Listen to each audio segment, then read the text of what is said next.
नमामि श्रीबालकृष्णं यशोदोत्सङ्गलालितं पूतनासुपयः पानरक्षिता शेषबाल तं नित्याकुण्ठशक्तिं वृतनिखिलनिजाज्ञानसंसारहारं स्मृत्वा स्मृत्वोपकारं प्रमुदितमुदितस्वप्रभुं सन्नमामि। श्यामलालप्रभुं वन्दे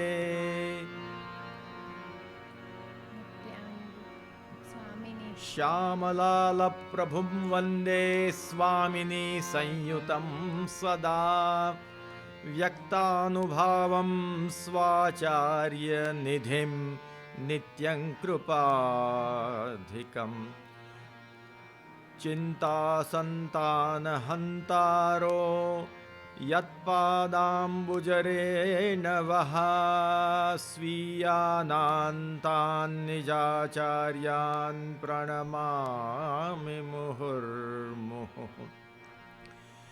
यदनुग्रहतो जन्तुः सर्वदुःखातिगो भवेत् तमहं सर्वदा वन्दे श्रीमद्वल्लभनन्दनम्। यदुनाथमहं वन्दे बालकृष्णपदाश्रयं रुक्मिणीहृदयानन्ददायकं भक्तवत्सलम्। साक्षात् कृष्णसमारम्भां वल्लभाचार्यवर्धिताम् अस्मदाचार्यपर्यन्तां वन्दे गुरुपरम्पराम्। वन्दे सत्पितरौ दिव्यप्रभागोविन्दसंज्ञकौ यद्गृहे जन्म तस्सेवा कथानन्दैः कृतार्थता। श्रीमद्वल्लभपादपद्मकृपया श्रीसूरदासोदितं पद्यं यत्र सुबोधिनी सुविवृतेर्दिव्याशयो राजते। ख्यातं नन्दमहोत्सवे व्रजभयो तद्वर्णनायाश्रये स्वाचार्यानहमाशु वल्लभजनः स्वान्तः सुखायास्त्विदम्।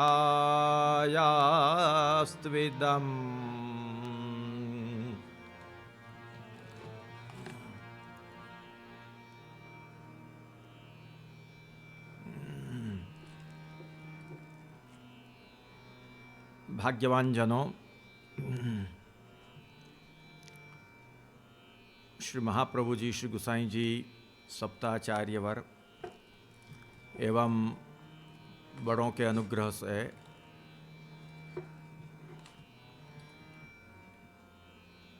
व्रजभयो महर के पूत इस पर जो विवरण की श्रृंखला चल रही है उसमें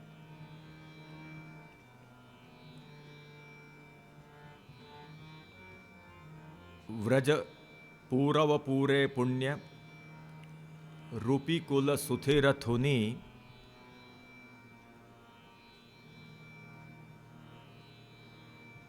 ग्रह लग्न नक्षत्र बलि सोधी कीनी वेद धुनी। इस तुक में पहली जो व्रज पूरव पूरे पुण्य रूपी कुल सुथिर थुनी, इसी पर विचार चल रहा है।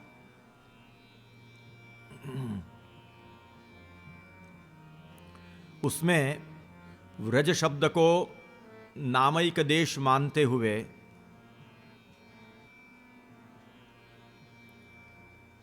व्रजराज अर्थात नंदराय जी के अर्थ में व्याख्या हुई।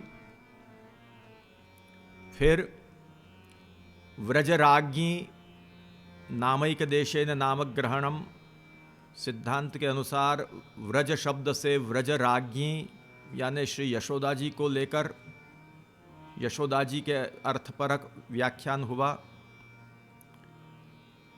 उसके बाद व्रज शब्द से व्रजांगनाओं को लेकर, व्रज गोपिकाओं को लेकर भी विचार हुआ। और अब पूर्व प्रतिज्ञानुसार व्रज शब्द से ही व्रजवासी जनों को लेकर, व्रज माने व्रजऊ कसहा जैसे शब्द का प्रयोग आता है, व्रजवासी परक अर्थ का विचार करना है और व्रज शब्द से व्रज भूमि परक अर्थ का भी विचार करना है। और व्रज शब्द से व्रजवासी जनों का, व्रजवासी परक जो अर्थ करना है, उसी में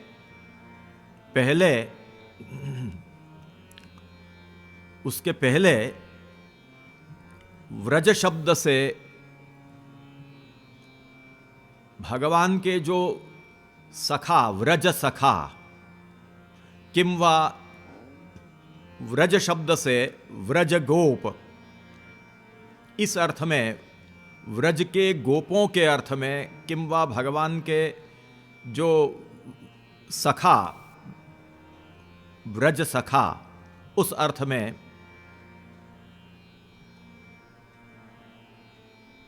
यत्किंचित विचार करेंगे। और वो भी श्री महाप्रभु जी, श्री गोसाई जी बड़ों की कृपा से यथामति करेंगे।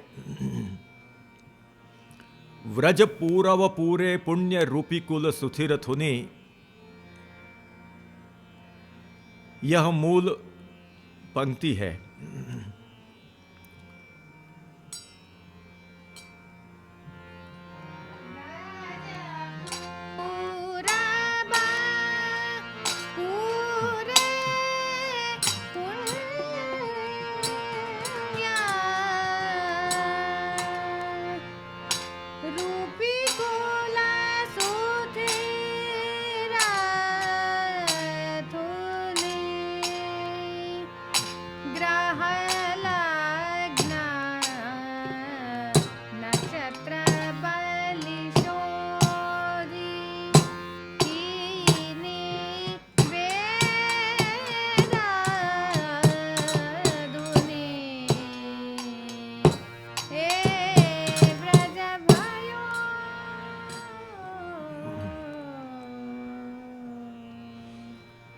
तो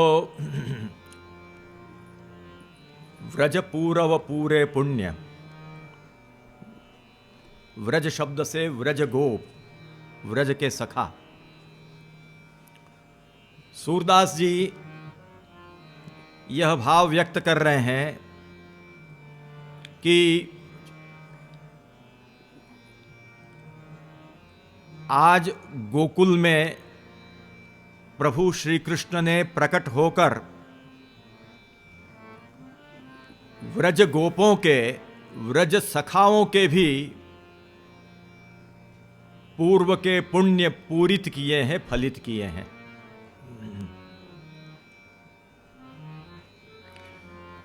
यह हम पहले ही देख चुके हैं कि लोक व्यवहार में भी यह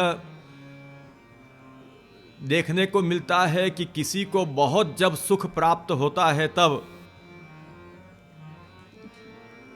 लोगों में यह चर्चा का विषय बनता है कि इनने क्या ऐसा पुण्य किया है कि इनको ऐसा सुख मिल रहा है। कोई पहले के कोई पुण्य होंगे कि जिससे उनको ऐसा आनंद प्राप्त हो रहा है।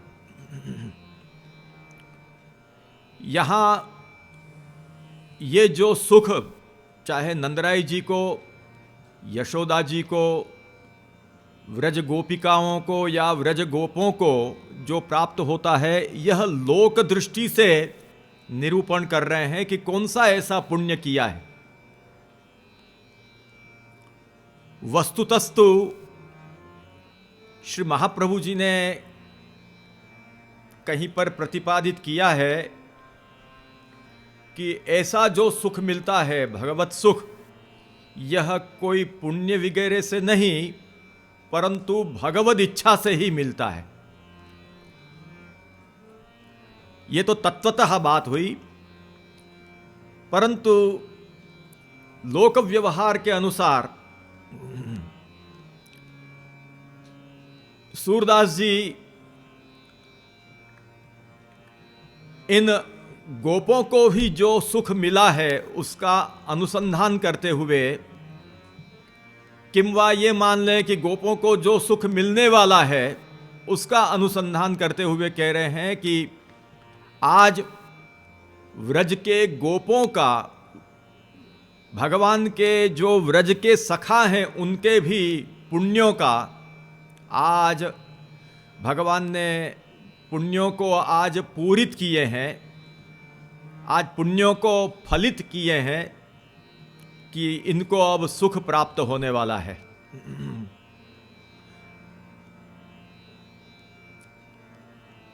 इन गोपों को भी भगवान के प्राकट्य के साथ ही सर्वप्रथम तो नंद महोत्सव में ही आनंद की प्राप्ति का प्रारंभ हो गया है।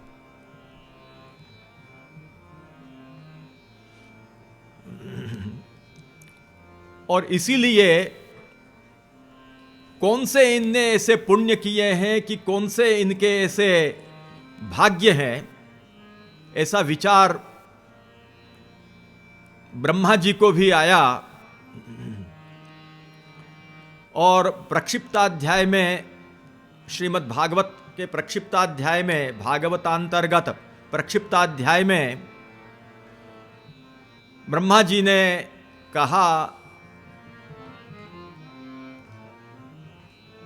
अहो भाग्यम नंदगोपव्रजौकसाम यन्मित्रं परमानंदम पूर्णं ब्रह्म सनातनम।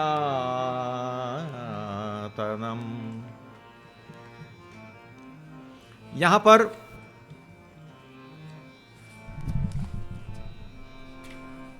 श्री महाप्रभु जी ने दोनों प्रकार से अर्थ बताए हैं। श्री सुबोधिनी जी में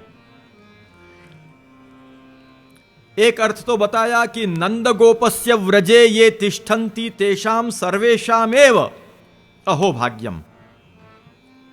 सर्वेषामेव भाग्यम माने नंदराय जी के व्रज में जो कोई भी हैं उन सबके आश्चर्यकारक भाग्य हैं, ऐसा ब्रह्मा जी कहते हैं। अथवा इनको अलग अलग करके भी समझाया, अथवा आदौ नंदस्य भाग्याभिनंदनम ततो गोपानाम ततो व्रजौकसाम। माने स्वतंत्र रूप से भी महाप्रभु जी ने दूसरा पक्ष जो समझाया है उसमें गोपों के भाग्य का भी उल्लेख कर रहे हैं कि पहले तो नंद के भाग्य का अभिनंदन किया। नंद, गोप और व्रजौकस तीनों को अलग अलग लिया है। व्रजौकस माने व्रजवासी। तो कहा कि ततो गोपानाम, तदनुसार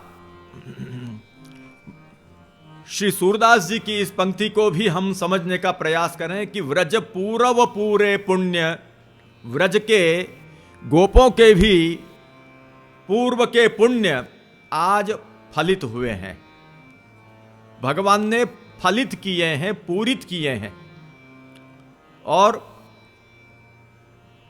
भगवान के लिए क्या शब्द का प्रयोग किया? रूपी, रूपवान ऐसे प्रभु ने, परम सौंदर्यवान ऐसे प्रभु ने आज व्रज के गोपों का, गोपों के, व्रज के सखाओं के भी, व्रज सखाओं के भी पूर्व के पुण्य फलित किए हैं।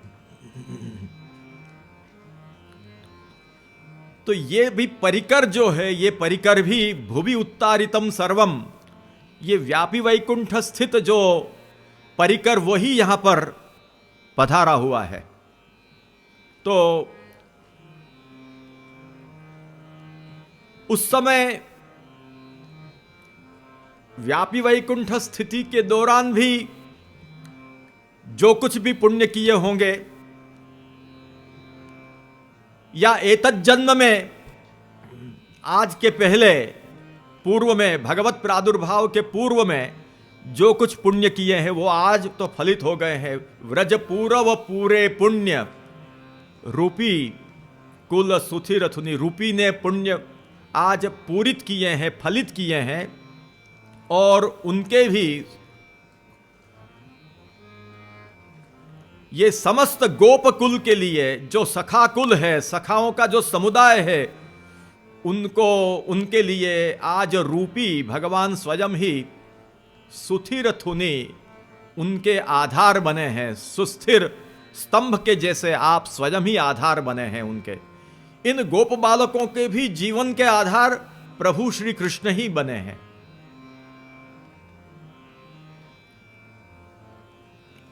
क्योंकि आप व्रज जीवन हैं, व्रजाधार हैं, तो सकल गोपों के भी आप इस प्रकार से आधार बने।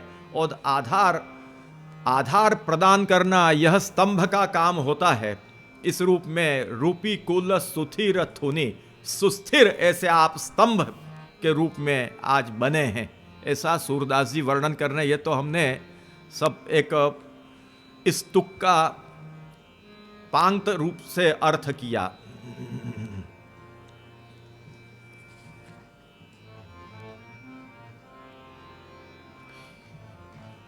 ये गोप बालक भी बहुत भाग्यशाली हैं। गोप बालकों के भाग्य की भी कोई सीमा नहीं है। ये जो गोप बालक हैं, जो भगवान के सखा हैं, वो कोई सामान्य नहीं है। भगवान के सखा भी अनेक प्रकार के हैं। अनेक प्रकार के भगवान के सखा हैं। और उसमें उन सखाओं के मंडल में ऐसे भी सखा हैं जो सखा अंतरंग सखा के रूप में भगवान जिनको मानते हैं। भगवान के सखाओं में जिनको वयस्य कहे जाते हैं, भगवान के प्रादुर्भाव दिवस के दिन ही जिनका जन्म हुआ और पूतना ने जिनके प्राण ले लिए थे, जिनको भगवान ने अपने में पुनः ग्रहण किए, पूतनासु पयःपान रक्षिता शेष बालकम। तो ऐसे जो वयस्य बालक जिनको भगवान अपनी इच्छा से अपने अंदर से बाहर प्रकट करते हैं, उनके साथ क्रीड़ा करते हैं और फिर अपने में उनको पधरा लेते हैं, ऐसे भी भगवान के सखा हैं। भगवान के ऐसे भी सखा हैं, अंतरंग सखा, कि जो भगवान की निगूढ़ लीलाओं के भी, भगवान की निगूढ़ लीलाओं से भी परिचित हैं। भगवान अपनी जो रसमयी निगूढ़ लीलाएं हैं, उनमें भी उनको क्वचित सम्मिलित रखते हैं। तो ये सखाओं का कोई भाग्य कम नहीं है। इन सखाओं का भाग्य कोई कम नहीं है, ये भी परम भाग्यशाली हैं।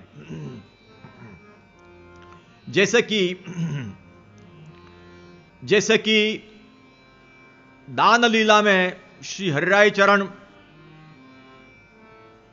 आज्ञा कर कीर्तन में आप गाते हैं, गोवर्धन की शिखर, गोवर्धन की शिखर ते मोहन दीनी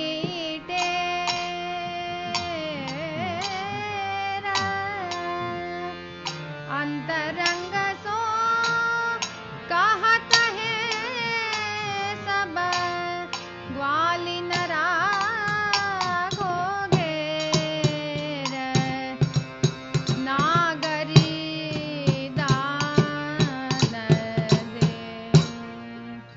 यहां पर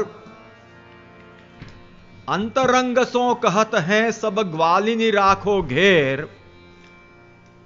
तो अंतरंग शब्दों से ऐसे सखाओं का उल्लेख श्री हरिराय चरणों ने किया है। तो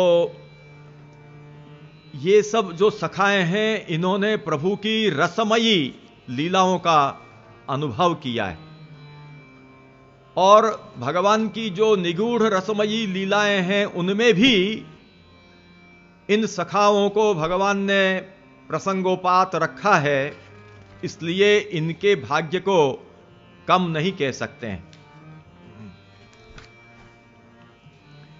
इसलिए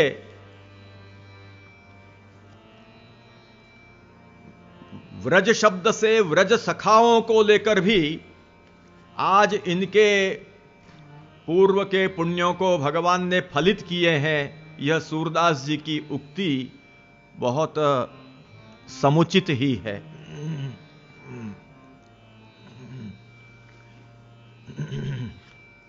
इन गोप बालकों का, इनके भाग्य का क्या कहना। जब भगवान ने पौगंडवय धारण किया और पौगंडवय धारण करने के बाद जब भगवान नानाविध क्रीड़ा करने के लिए प्रवेश किया और भगवान ने जब वृंदावन में क्रीड़ा की, तब इन गोप बालकों को, माने आपके साथ में जो गोप बालक उस समय हैं, उनको गोपीजनों से भी पहले पुरुषार्थ चतुष्टय और 10 रस युक्त लीला का अनुभव हुआ है। इन भगवान के साथ क्रीड़ा करने वाले गोपों का भाग्य कोई कम नहीं है। व्रज शब्द से व्रज गोपों का भी ग्रहण सूरदास जी ने किया है, ऐसा अर्थ जरूर प्रतिपादित होना चाहिए, ऐसा हृदय में भाव जगा, क्योंकि यह वास्तविकता है। क्योंकि इन गोपों का भाग्य भी कम नहीं है। सामान्य रूप से भगवत लीलाओं का श्रवण करने से यही सामान्य रूप से ज्ञात होता है कि व्रज गोपिकाओं का भाग्य रहा, और व्रज गोपिकाओं के भाग्य का वर्णन तो हम सुनते ही, लेकिन श्रीमद् भागवत आदि शास्त्रों में इन गोपों के भाग्य का भी अभिनंदन ब्रह्मादि देवों ने किया है।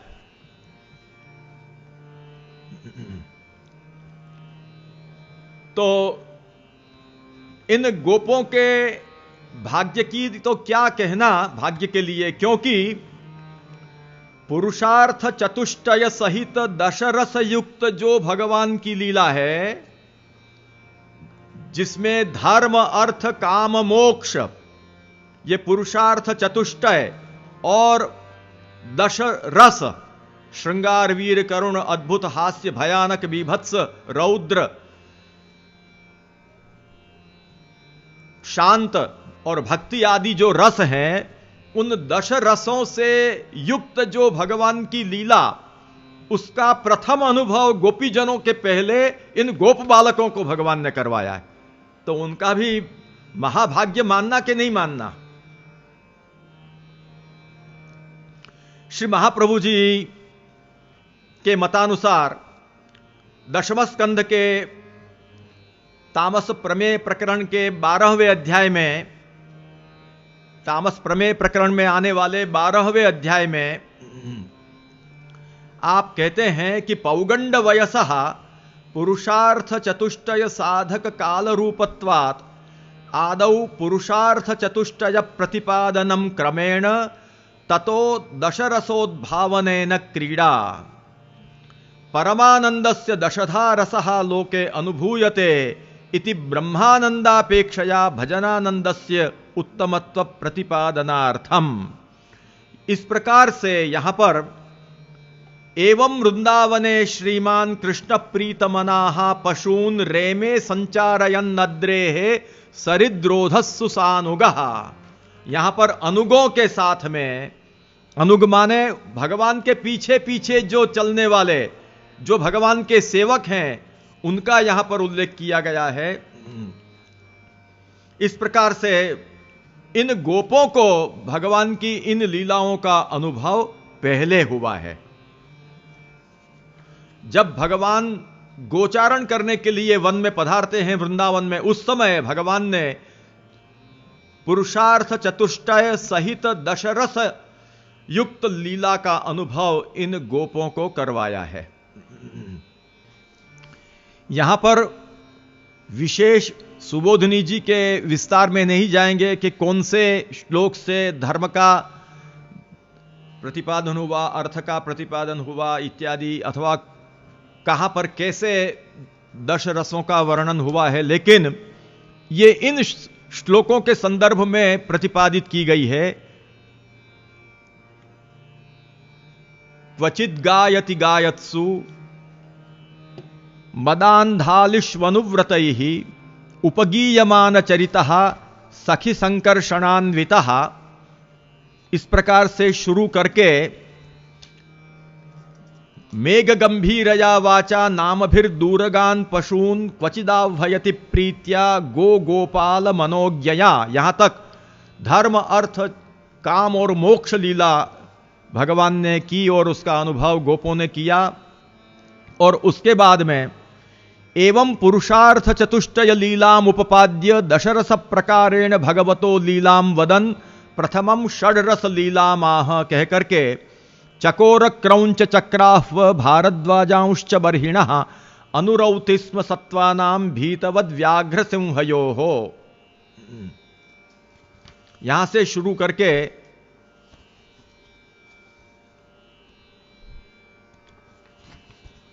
पाद संवाहनम चक्रुः केचिदस्य महात्मनः अपरे हतपाप्मानः व्यजनैः समवीजयन्। इस प्रकार से वर्णन करते हुए एवं निगूढ़ात्म गतिस्वमायया गोपात्मजत्वं चरितैर्विडंबयन् रेमे रमालालित पाद पल्लवो ग्राम्यैः समं ग्राम्यवदीश चेष्टितः। यहां तक सब रसों का भी निरूपण किया गया। यहां तक का निरूपण करके आगे श्री महाप्रभु जी बताते हैं कि एवं गोपानाम संस्कारार्थम लीलाम प्रदर्श्य तेषाम दोष निराकरणार्थम धेनुकवध लीलाम प्रस्तावयति। माने इससे आप स्पष्ट समझ सकते हैं कि यहां पर इन गोपों को संस्कार के लिए यह लीला प्रदर्शित की। संस्कारार्थम माने नित्य लीला योग्यतार्थम, नित्य लीला की योग्यता के लिए भगवान ने उनको यह लीलाओं का दर्शन करवाया।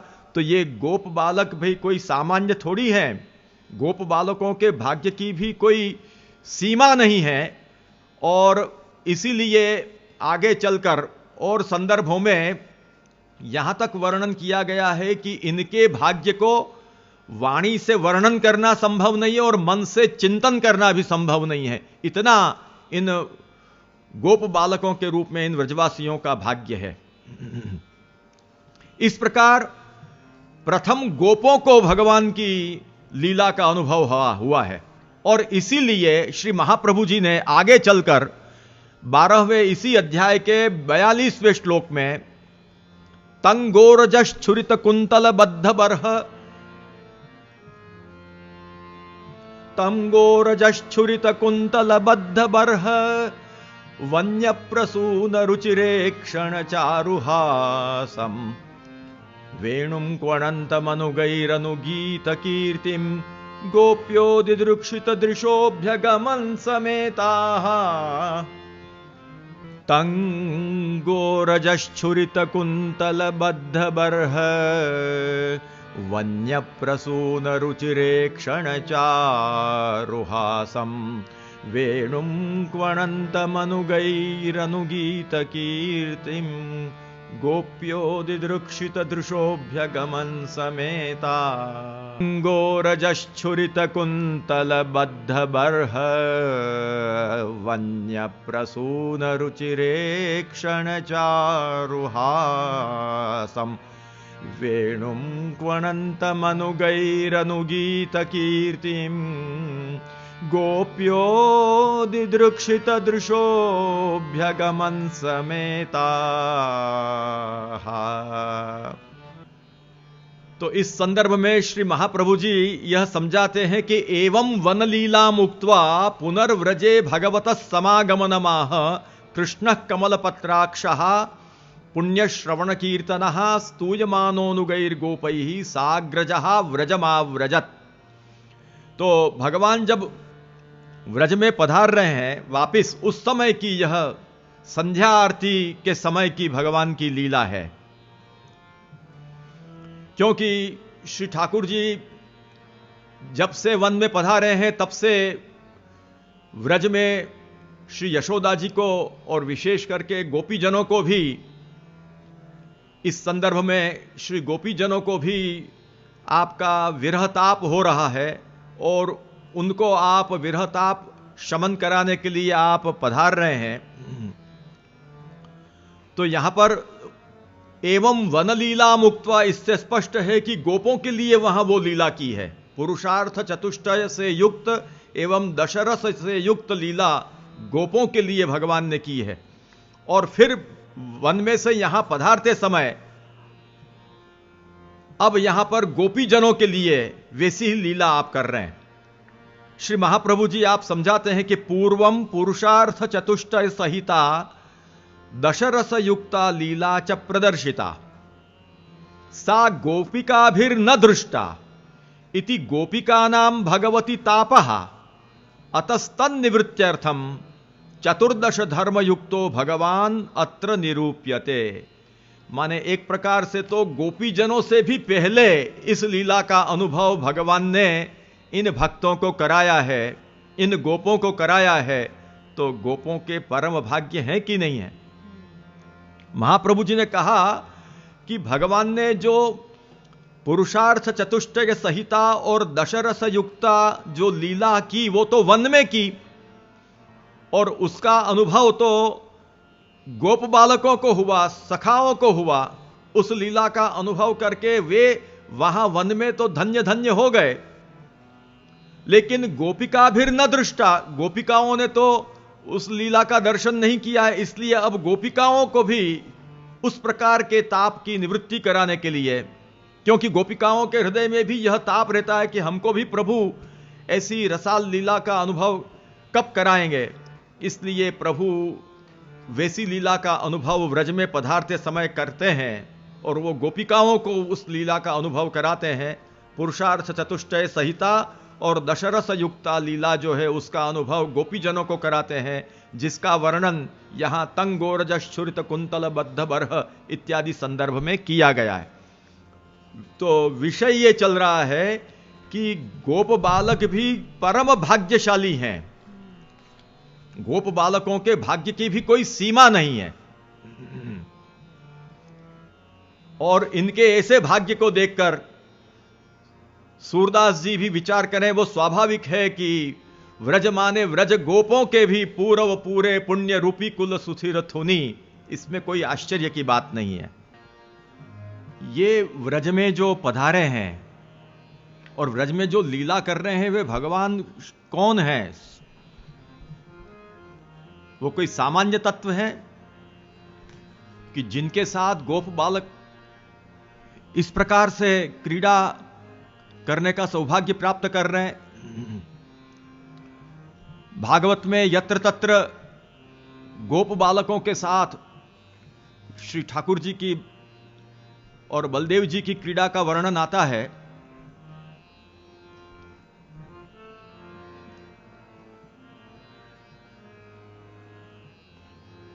श्री महाप्रभु जी के मतानुसार 15वें अध्याय में बड़ा सुंदर वर्णन आता है कि सुंदर वन देख करके भगवान श्री कृष्ण को और बलदेव जी को उसमें विहार करने का, क्रीड़ा करने का मन हुआ। गायें आगे चली, पीछे पीछे ग्वाल बाल, और बीच में अपने अग्रज बलदेव जी के साथ वेणु वादन करते हुए श्री कृष्ण वन में पधार रहे हैं। वन में पधार कर कोमल पल्लव, मयूर पिच्छ, माला, गेरू आदि से श्री रामकृष्ण भी विभूषित होते हैं, ग्वाल बाल भी विभूषित होते हैं। उस समय नृत्य हो रहा है, श्री ठाकुर जी भी नृत्य कर रहे हैं, बलदेव जी नृत्य कर रहे हैं, गोप बालक नृत्य कर रहे हैं। कभी परस्पर मल्ल युद्ध कर रहे हैं, तो कोई गान कर रहे हैं। जब प्रभु श्री कृष्ण नृत्य करते हैं तब और गोप बालक गान कर रहे हैं, कोई वाद्य बजा रहे हैं, वेणु बजा रहे हैं, कोई हाथ से तालियां बजा रहे हैं। साक्षात प्रभु जहां क्रीड़ा कर रहे हैं वहां क्रीड़ा में ये सम्मिलित हो रहे हैं। यह भाग्य तो देवों को भी नहीं मिलता है। कोई श्रृंगों का वादन कर रहे हैं और उस समय प्रभु का नृत्य देखकर और प्रभु के विशिष्ट हाव भाव आदि को देखकर वे गोप बालक इतने भाग्यशाली हैं कि प्रभु की प्रशंसा कर रहे हैं, वाह वाह आदि करके, साधु साधु करके प्रशंसा कर रहे हैं। ये कौन को सौभाग्य मिल सकता है? प्रभु की प्रशंसा।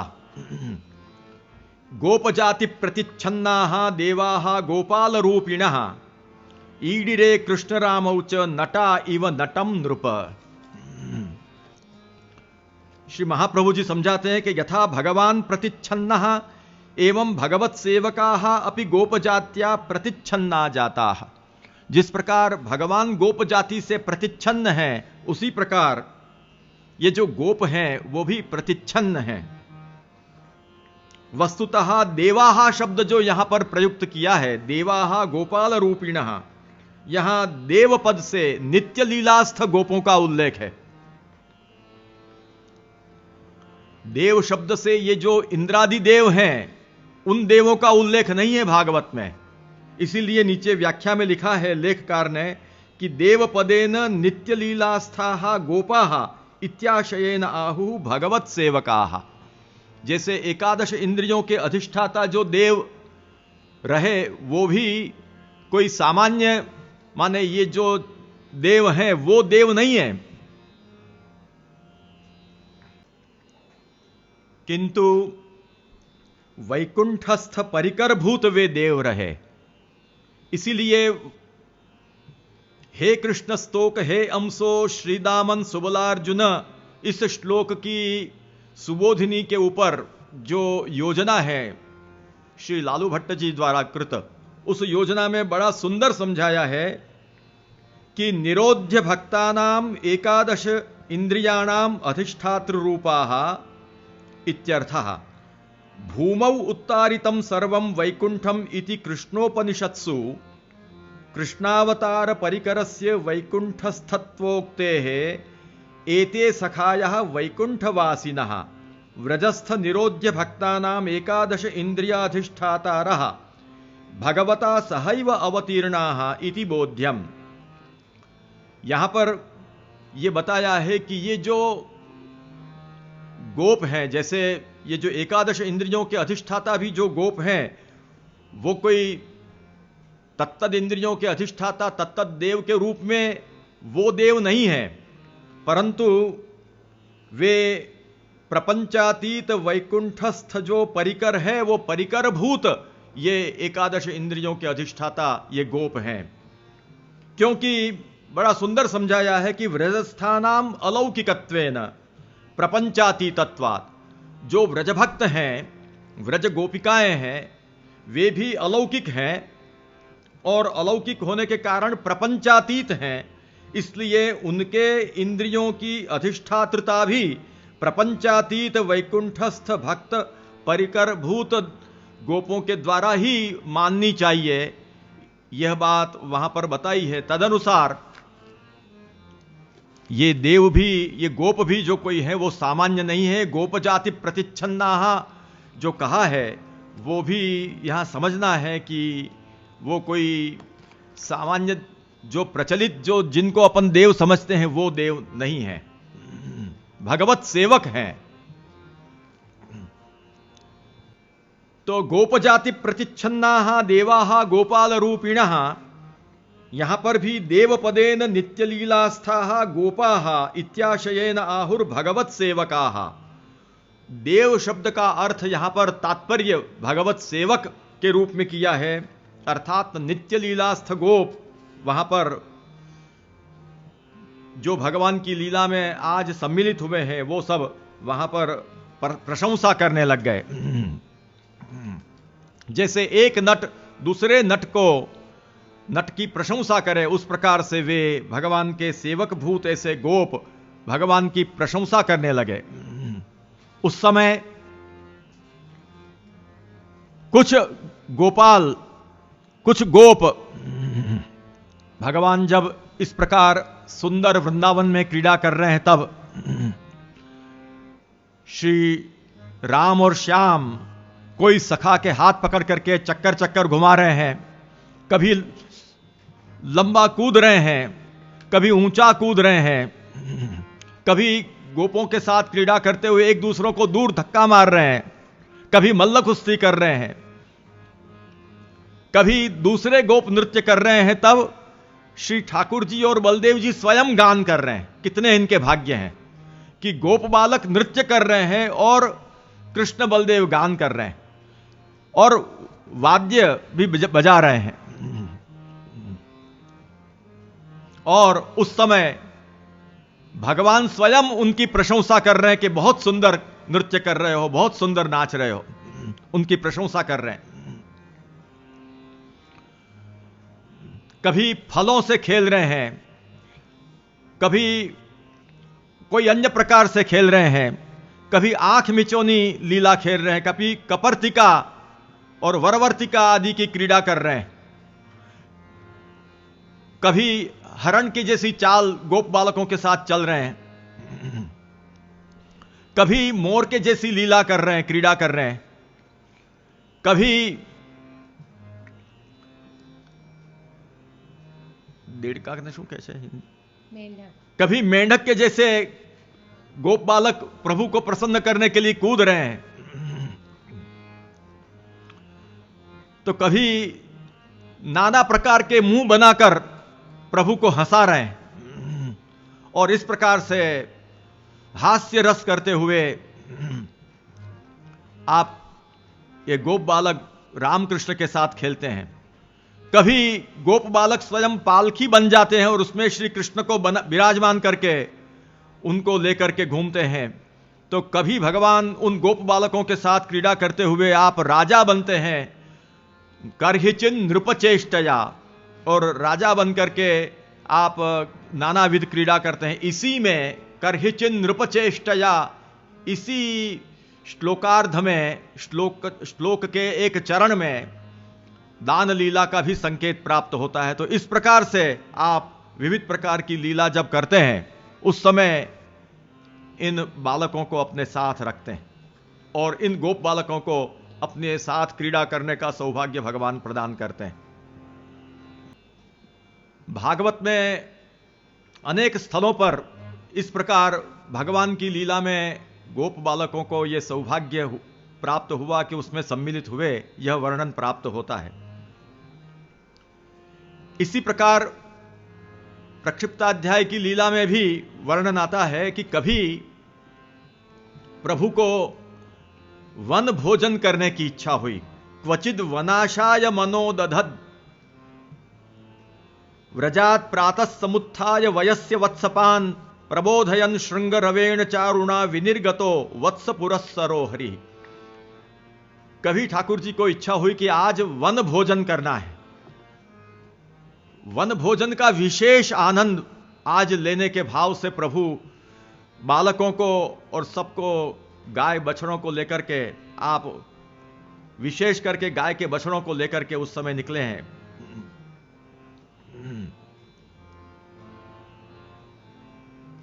उस समय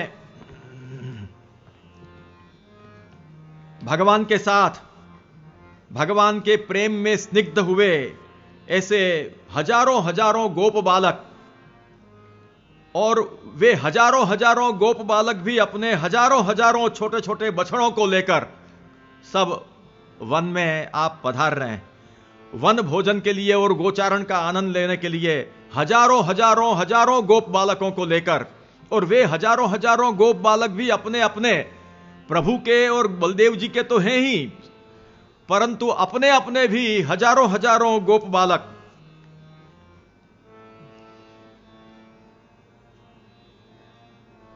श्री महाप्रभु जी समझाते हैं कि एकैकस्य सहस्र संख्यातः उपरि संख्या आयुतम इत्यादि। प्रत्येक गोप बालकों के भी हजारों हजारों माने 10,000 या उससे भी ज्यादा ऐसे ऐसे इतने इतने संख्या में अपने अपने बछड़ों को लेकर निकले और ठाकुर जी के बछड़ों के साथ, बलदेव जी के बछड़ों के साथ अपने भी बछड़ों को उसमें सम्मिलित करते हुए सभी आनंद से वन में पधारने के लिए निकले हैं। सभी श्री ठाकुर जी और बलदेव जी और सभी गोप बालक कांच, गुंजा, मणि, सुवर्ण आदि से अच्छी तरह से सुशोभित होकर ही घर से पधारे हुए हैं, फिर भी आप वन में फल और पत्ते, पुष्पगुच्छ और पिच्छ आदि धातु आदि से आप सुशोभित हो रहे हैं, श्रृंगार कर रहे हैं। उस समय इन गोप बालकों के साथ प्रभु आनंद ले रहे हैं। गोप बालक परस्पर एक दूसरे के जो छीके हैं वो कभी छिपा ले रहे हैं, तो कभी किसी को मालूम पड़ गया तो फेंक के दे रहे हैं, आपस में हास्य विनोद कर रहे हैं और ऐसी लीला करके प्रभु को प्रमुदित कर रहे हैं। जब भगवान जब अपने से दूर निकल जाते हैं वन की शोभा देखने के लिए, तो उस समय इन बालकों का भाग्य देखिए कि श्रुतियां भी जिनका पार नहीं पा सकती हैं, यत्पद रज श्रुति मृग्यमेव, आगे ब्रह्मा जी ने वर्णन किया है कि जिनके चरण की रज श्रुतियों के लिए भी हमेशा ढूंढने के योग्य ही हैं, जिनके चरण की रज श्रुतियां भी निरंतर ढूंढती रहती हैं, जिनके चरणों को निरंतर श्रुतियां भी ढूंढती रहती हैं, ऐसे भगवान को जब भगवान आगे निकल जाते हैं तब अहम पूर्वम इति संस्पृश्य रेमिरे, तब मैं पहले सब दौड़ते हैं कि कौन पहले जाकर के श्री कृष्ण को स्पर्श करेगा, कौन उनको छीएगा। तब मैं पहले अहम पूर्वम इति संस्पृश्य रेमिरे, तब सब दौड़ते हैं कि मैं पहले स्पर्श करूंगा। ऐसे करके प्रभु को जाकर के स्पर्श करते हैं और इस प्रकार से क्रीड़ा करते हैं। सोचिए इनका भाग्य कितना बड़ा है।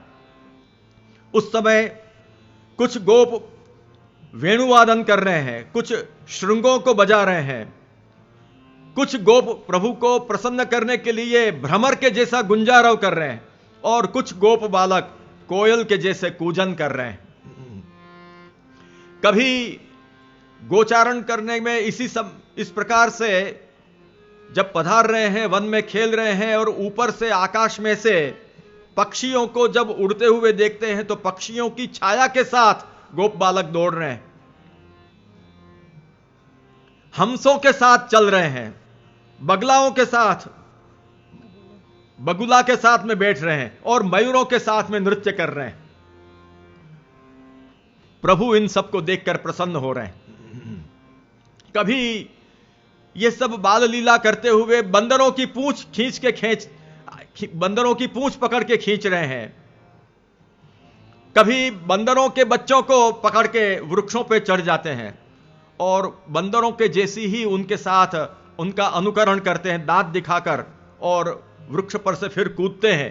और यह सब लीला देख करके उनकी चेष्टाएं देखकर प्रभु प्रसन्न होते हैं, प्रभु को प्रसन्न करने के लिए इस प्रकार की चेष्टाएं करते हैं।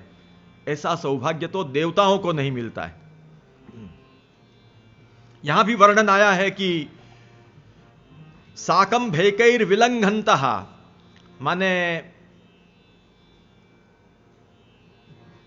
દેડકા માટે શું શબ્દ છે? मेंढक। हाँ, मेंढक। हाँ, कभी मेंढक के साथ कूद रहे हैं, कभी झरनाओं में डुबकी लगा रहे हैं, कभी अपने प्रतिबिंबों के साथ हास्य विनोद कर रहे हैं।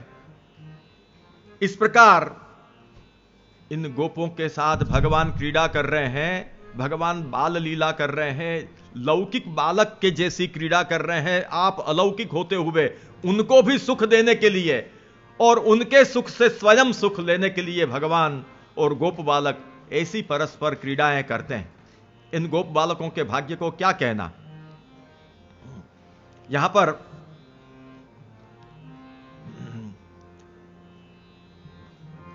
गोप बालकों का यह जो क्रीडन, उनका जो यह खेलन, उसको देख करके वहां वर्णन किया गया। इत्थम सताम ब्रह्म सुखानुभूत्या दास्यंगतानां परदैवतेन मायाश्रितानां नरबालकेन सार्धं विजर्रुः कृतपुण्यपुञ्जाः।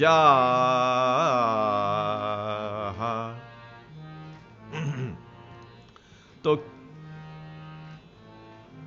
कह रहे हैं कि इस प्रकार लोग तीन प्रकार के हैं जो भगवान को अलग अलग दृष्टि से जो देखते हैं।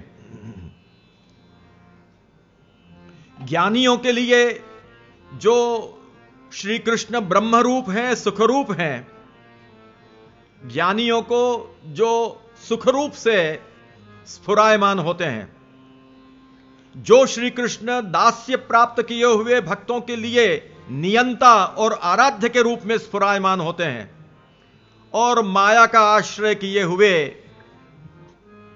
लोगों के लिए जो नर बालक के रूप में, मनुष्य बालक के रूप में जो स्फुरायमान होते हैं, किंतु जो वास्तविक रूप में वस्तुतः तो साक्षात भगवान है, पूर्ण पुरुषोत्तम है।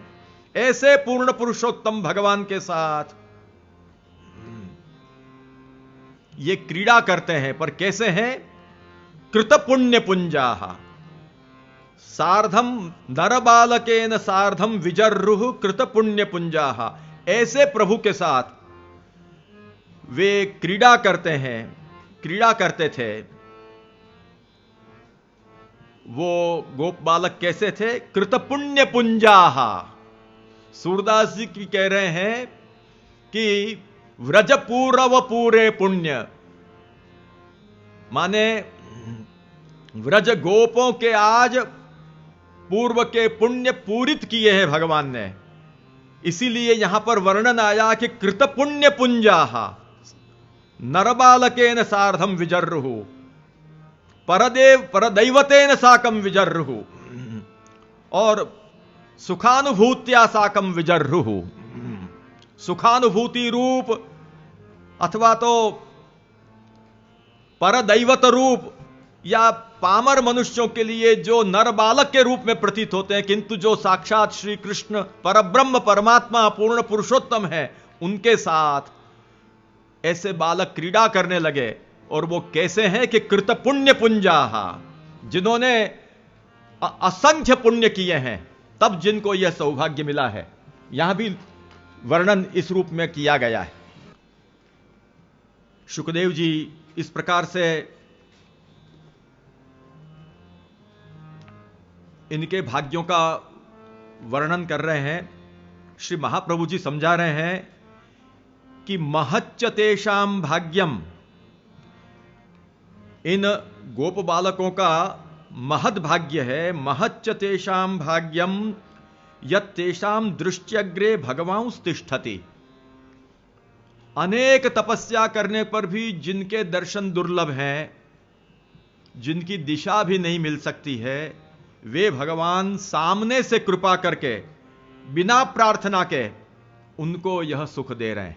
हमको यह सुख दो, यह गोपों ने प्रार्थना नहीं की, परंतु अपने तरफ से चला करके परम कृपा करके उनको सर्व प्रकार के रस का अनुभव आप इस प्रकार से कराते हैं। और यही बात शुकदेव जी प्रक्षिप्ताध्याय में आगे कह रहे हैं, यत्पादपांसुर्बहुजन्म कृच्छ्रतो धृतात्मभिर्योगिभिरप्यलभ्यः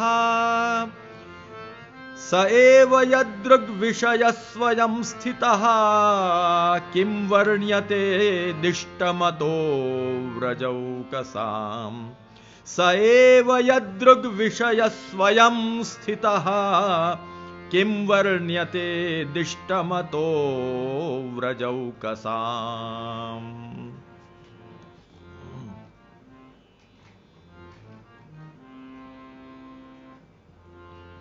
जिन्होंने अपने इंद्रियों को जीत लिया है, ऐसे योगियों को भी जिनके चरण की रज अनेक जन्मों के तप से भी प्राप्त नहीं होती है, ऐसे जो भगवान वे स्वयं व्रजवासियों के चक्षु के विषय बन रहे हैं, अतः इनके भाग्य का कहां तक वर्णन करना, कितना वर्णन करना, क्या वर्णन करना। सुखदेव जी कह रहे हैं, बहुजन्म तपसा जितेन्द्रियैर योगिभिरपि शरीरेन्द्रियांतःकरण शुद्धि युक्तैरपि यत्पादपांसुः अलभ्यः स एव एषः कृष्णः येषां बालकानां सर्वेषामेव व्रजवस्थितानां वा स्वयमेव स्थितः न तु तैः प्रार्थितोऽपि अतो व्रजौकसां भाग्यम अवाङ्मनोगोचरम किम वर्ण्यते। श्री महाप्रभु जी समझा रहे हैं कि अनेक जन्मों में तप करके जिन्होंने जितेंद्रियता प्राप्त की है, ऐसे योगियों को भी शरीर इंद्रिय अंतःकरण की शुद्धि जिनको प्राप्त हुई है, उनको भी जिनके चरण की रज, चरण की रेणु जिनको दुर्लभ है, ऐसे जो भगवान कृष्ण, वे ही कृष्ण इन बालकों की, गोप बालकों की दृष्टि में सामने से स्थित होते हैं, इस प्रकार लीला करते हुए, अथवा बालकों की या व्रजस्थिता नाम व्रजवासियों के पक्ष में कह रहे हैं कि ऐसे ये व्रजवासी भाग्यशाली हैं कि ठाकुर जी सामने से उनके दृष्टिपथ में बने रहते हैं। और नतु तैः प्रार्थितोपि स्वयमेव स्थितः, आप हमारे नेत्रों के विषय बनो, ये नहीं कहा है उनने, ऐसी प्रार्थना नहीं की कि आप हमारे नेत्रों के सदा विषय बने रहो, फिर भी भगवान सदैव उनके नेत्रों के विषय अपने तरफ से स्वयं चलाकर बनते हैं। ये कितना बड़ा इन गोप बालकों का भाग्य है, व्रजवासी गोपों का भाग्य है। उसके लिए ये कहा कि किम वर्ण्यते दिष्टम अतो व्रजौकसाम, अतः व्रजौकसाम भाग्यम अवांग मनोगोचरम। इनके भाग्यों का वर्णन वाणी से नहीं हो सकता है, इन गोप बालकों के भाग्य का वर्णन मन से सोचा भी नहीं जा सकता है, इसलिए किम वर्ण्यते। यह गोप बालकों के भाग्यों की कोई सीमा नहीं, अनिर्वचनीय भाग्य इन गोप बालकों का है।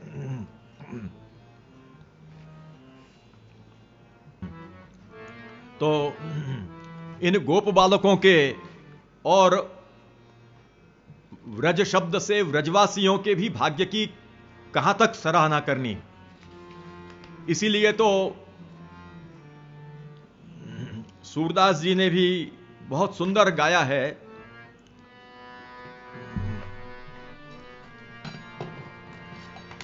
कौन सुकृतैन ब्रजवासिन को वदत विरंचि शिव शेष। कौन सुकृतैन ब्रजवासिन को वदत विरंचि शिव शेष। श्री हरि जी ने के हेत प्रकटे धरी मानुष वेश। यहां पर कहा है कि कौन सुकृत इन ब्रजवासिन को वदत विरंची शिवशेष। इन ब्रजवासियों का कौन सा ऐसा सुकृत होगा कि जिनके लिए श्री हरि मनुष्य वेश धारण करके प्रकटे हैं। और ये कौन कहता है? प्रभु की लीलाओं को देखकर, ऐसी ऐसी लीलाओं को देखकर वदत विरंची शिव शेष, ब्रह्मा शिव शेष आदि देव सब आपस में बात करते हैं कि इन व्रजवासियों को देखो, इन व्रजवासियों ने कौन सा ऐसा सुकृत किया है। यहां अब हम समयाभाव से व्रज गोप शब्द पर चल रहे हैं, परंतु साथ साथ में व्रजवासी भी व्रज शब्द से लेते हुए भी अर्थ कर रहे हैं। दोनों का साथ अर्थ को लेते हुए जा रहे हैं, क्योंकि अहो भाग्यम नंद गोप व्रजौकसाम, यहां पर गोप और व्रजौकस अलग अलग लिए हैं, और कहीं पर व्रजवासी शब्द से गोपों को भी लेते हुए और अन्य व्रजवासियों को लेकर भी कहीं कहीं संदर्भ जाता है। तो अब दोनों को साथ में चलाते हुए अर्थ कर रहे हैं, हम अपन विचार कर रहे हैं। तो सूरदास जी वर्णन कर रहे हैं कि आपस में ब्रह्मा शिव शेष आदि बातें करते हैं कि इनने कौन सा ऐसा सुकृत किया है कि जिनके लिए प्रभु स्वयं मनुष्य वेश में यहां व्रज में प्रकट हुए हैं। यानी यह सुख हमको नहीं मिल रहा है, हम बड़े ब्रह्मा शिव शेष आदि हैं, लेकिन यह सुख जो व्रजवासियों को, इन गोप बालकों को प्राप्त हो रहा है, अथवा तो व्रज के जो व्रजवासियों को प्राप्त हो रहा है, यह हमको नहीं मिला है। और उसमें माता यशोदा के सुख का भी वर्णन किया है आगे, और अन्य बातों का वर्णन करते हुए गोप बालकों के लिए भी कहा है, वेद वेदांत उपनिषद षटरस अरपत भुक्त नाही। वेद वेदांत उपनिषद षटरस अरपत भुक्त नाही। गोप ग्वालन की मंडली मोहन, गोप ग्वालन की मंडली मोहन, हंसी हंसी जूठन खाई। कौन सुकृत इन ब्रजवासिन को भजत विरंची शिव शेष। तो ऐसे जो भगवान वेद वेदांत उपनिषद षटरस अर्पत भुक्तत नाही, ऐसे भगवान गोप ग्वालन की मंडली में, ऐसे मोहन गोप ग्वालन की मंडली में हंसी हंसी जूठन खात, एक दूसरे अपने अपने घर से क्या लाए हैं छाक में, एक दूसरे को भगवान पूछते हैं, और ला तेरो छाक में कहा है, उस समय उनका जूठन रोकते हैं, हंस हंस के उनका जूठन रोकते हैं गोप बालकों का, गोप मंडली में।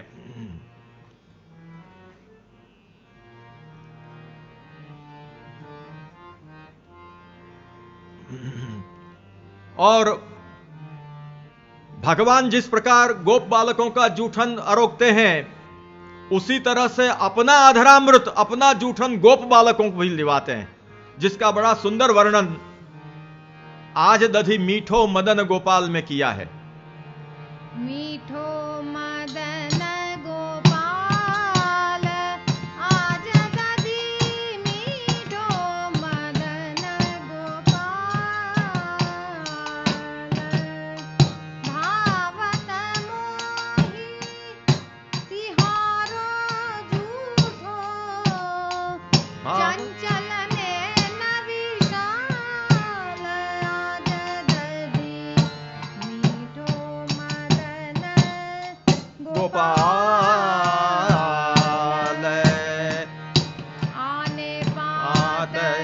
बनाए दो ना। दिए सबन के हाथ, जिन नहीं पाया सुनो रे भैया, मेरी हथेली चाट। ददी मीठो मदन गोपाल। यहां पर जिन नहीं पायो, सुनो मेरे भैया, मेरी हथेली चाट। कृपा की कोई सीमा नहीं है इन गोप बालकों पर कि भगवान अपनी हथेली चटाकर अपने मुखारविंद में जिन उंगलियों से, जिन हथेली से आपने अरोगा है, वो आप स्वयं अधरामृत उनको चखा रहे हैं। इसमें आगे क्या है? आगे है आने बहुत दिनन हम बसे कुमुद। उसके आगे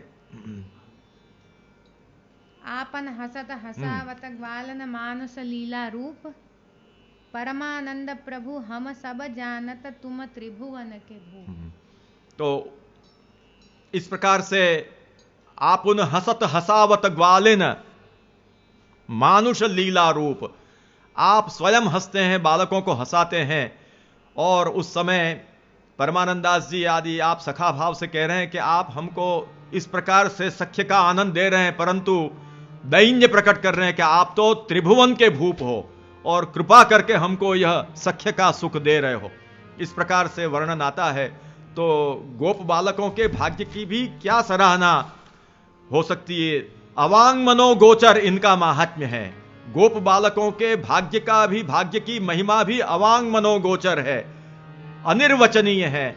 इसलिए सूरदास जी इनका भी अनुसंधान करते हुए व्रज पूरव पूरे पुण्य, माने व्रज गोप के पूरव के पूरे पुण्य अथवा ब्रजवासियों के पूरव के पूरे पुण्य, यह अर्थ सूरदास जी यहां पर कर रहे हैं। इसी संदर्भ में आगे ब्रह्मा जी ने वर्णन किया है।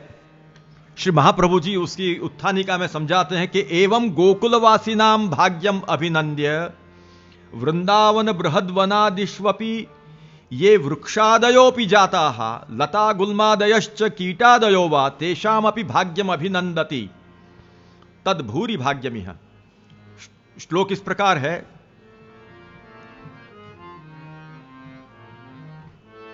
तद भूरि भाग्यमिह जन्म किमप्यटव्याम यद गोकुलेऽपि कतमाङ्घ्रिरजोऽभिषेकम् यज्जीवितं तु निखिलं भगवानन्तः यज्जीवितं तु निखिलं भगवानन्तस्त्वद्यापि यत्पदरजश्रुतिमृग्यमेव।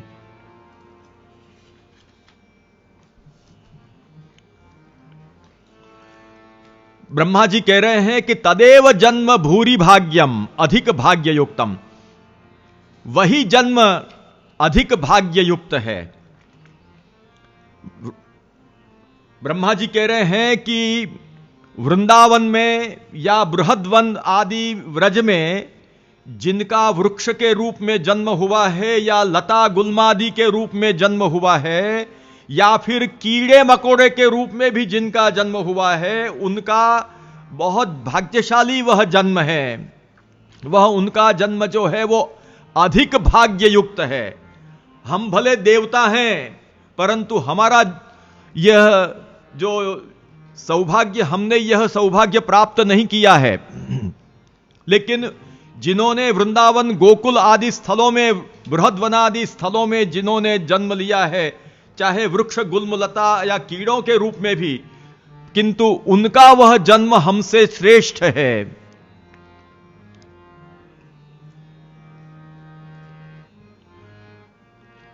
क्यों?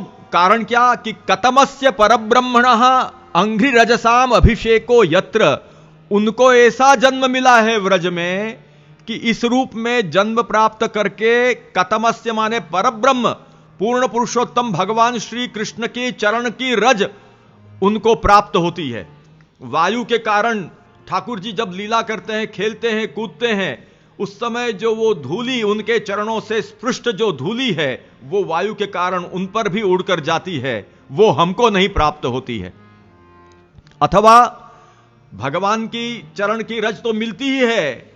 ब्रह्मा जी कहते हैं कतमस्य, माने दूसरा एक अर्थ किया है महाप्रभु जी ने कि कतमस्य गोकुलवासिनो वा यस्य कस्यचित, कि इतने असंख्य गोकुलवासियों में से, व्रजवासियों में से कोई भी एक आदि व्रजवासी की भी चरण की धूल उनको तो मिल ही जाती है, और वे इस प्रकार व्रज के उन व्रजवासी की भी चरण की धूली प्राप्त करके उस जन्म में वो धन्य हो जाते हैं। जिनका जन्म वृक्ष गुल्मलता आदि के रूप में होता है, अथवा कीटादि के रूप में, कीड़े मकोड़े के रूप में भी जिनका वृंदावन गोकुल आदि व्रज में जिनका जन्म होता है, उनका वह जन्म लेना सफल है, उनका वह जन्म लेना अधिक भाग्य से युक्त है। वह सौभाग्य हमको नहीं मिलता है। हमको इस प्रकार भगवान जहां क्रीड़ा करते हो तत्सामयिक जो धूली है वो हमको प्राप्त नहीं होती है।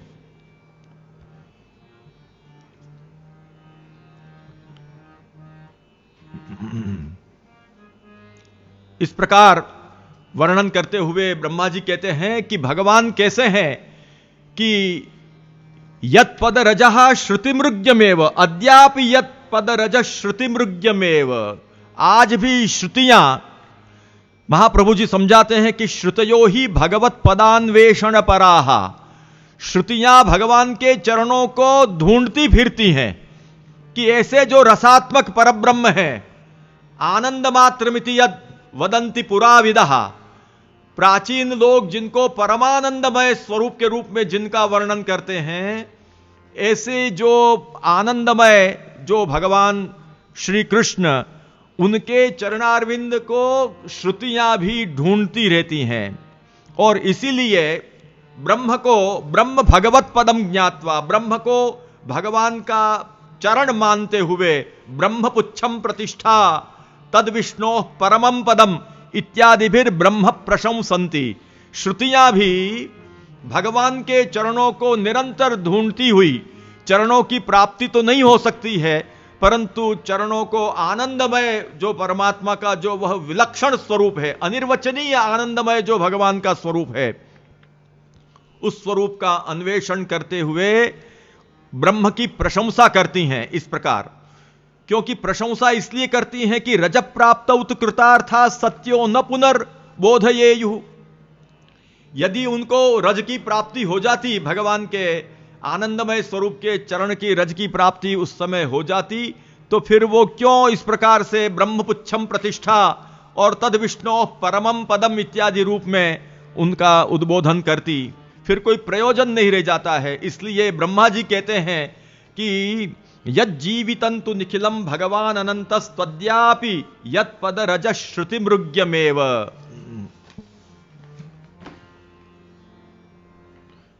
इन गोकुलवासियों का तो जीवन ही भगवान बने हुए हैं।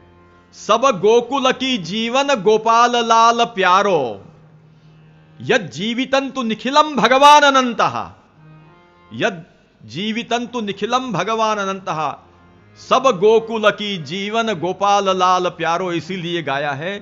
तो ऐसी अवस्था इन व्रजवासियों की है, और इन व्रजवासियों को ऐसे ब्रह्मादि दुर्लभ जो भगवान के चरणारविंद वो उनको प्राप्त हुए हैं, उनकी नेत्रों के सामने भगवान निरंतर रहते हैं। इसलिए ब्रह्मा जी कहते हैं कि व्रजवासियों का भाग्य है।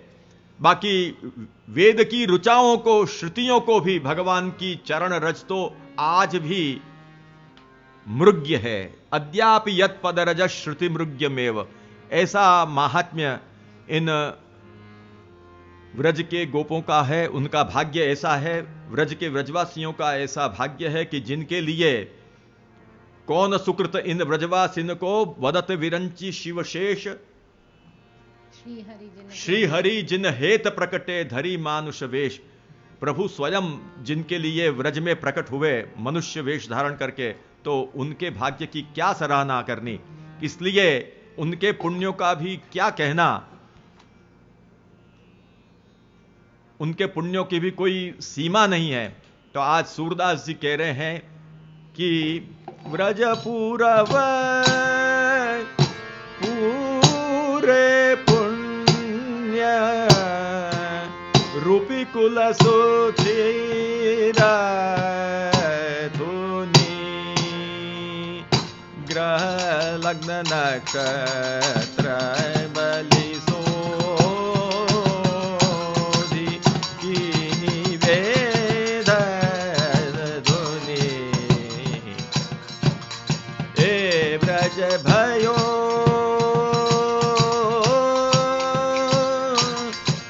महरी के पूत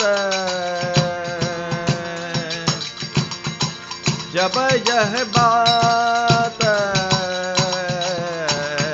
सुनी आनो दे सब लोग गोकुल गणित गुनी ए ब्रज भयो। आप दो वल्लभ